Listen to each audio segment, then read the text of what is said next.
you, Chairman. You know, it's an issue, obviously. You know, I'm sorry, I welcome you before us here today from the Limerick and Tipperary Woodland Owners Limited.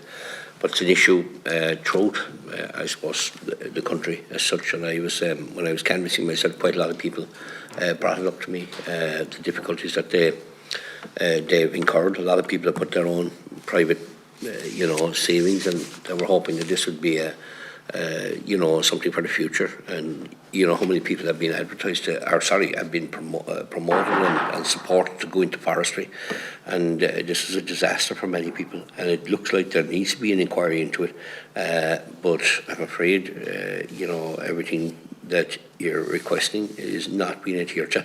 And while there was, you know, and I kept note of the people that spoke to me about the ash dieback in my own constituency, and when I heard of the compensation package, I you know, rang them and said, this is there, and come back to me, and they came back to me and said, this is not adequate at all, this is a complete disaster, as to what they felt was necessary.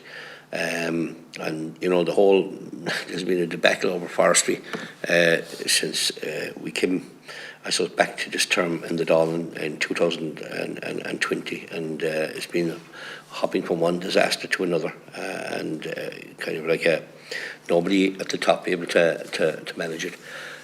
So like you're saying, the clearance grant of 2,000 per hectare, and it could cost up to 7,000. Now you say that the most effective and efficient way maybe to try and sort this out is to have the Forest Services contract with those who are who do the actual clearance. How do you think, or have you any progress made on that issue, or is there a possibility that could happen? Well, I don't see why it couldn't, because all you've got to do is on invoice. If they contract with the contractor to do it, the contractor at the moment is saying, I can't do it for 2,000, I'm not going to do it. But therefore, they need to come up with some innovative way of dealing with it. If we, under this scheme, take it on, we become liable for the shortfall. And why would we put ourselves in that position? We can't. And we can't advise our members to do so. But I think, I think I'd like to hand over to Mary to answer you on that one. Thank you, Mr. Chairman. I'm delighted to have the opportunity to come here again. It is at least 8 or 9 years since I first came here to speak regarding the fears I had for the future of ash trees in Ireland, as the evidence in other countries across Europe was frightening. Never in my wildest dreams did I think that I would be back here again in 2024 to highlight how little constructive action has been taken.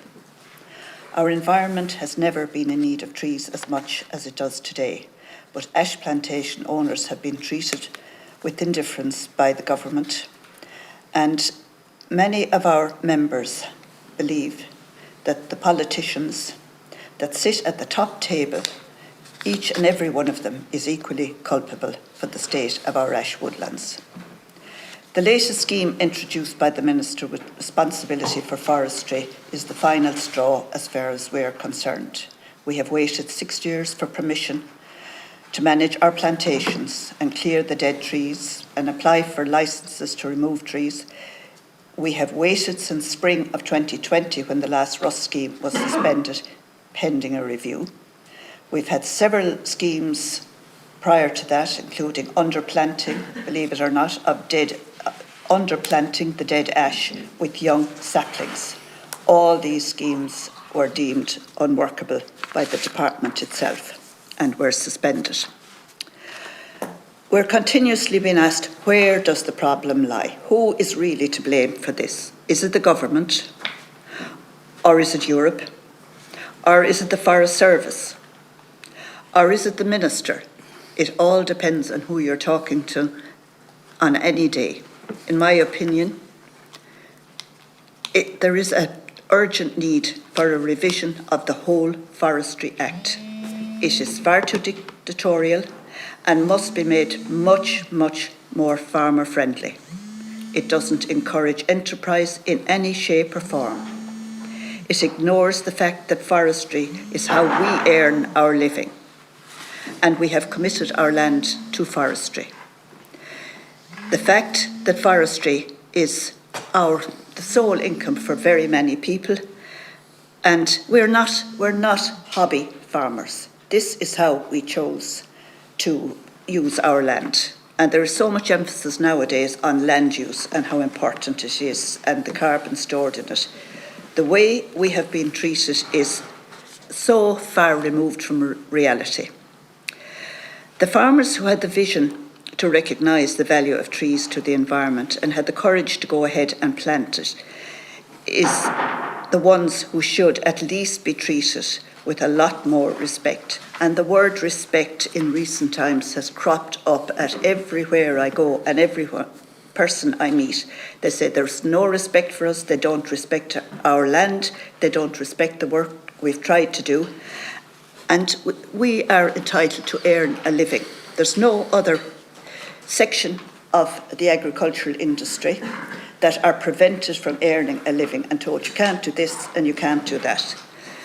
The universe is spinning on its axis from the threat of global warming and pollution to the air we breathe.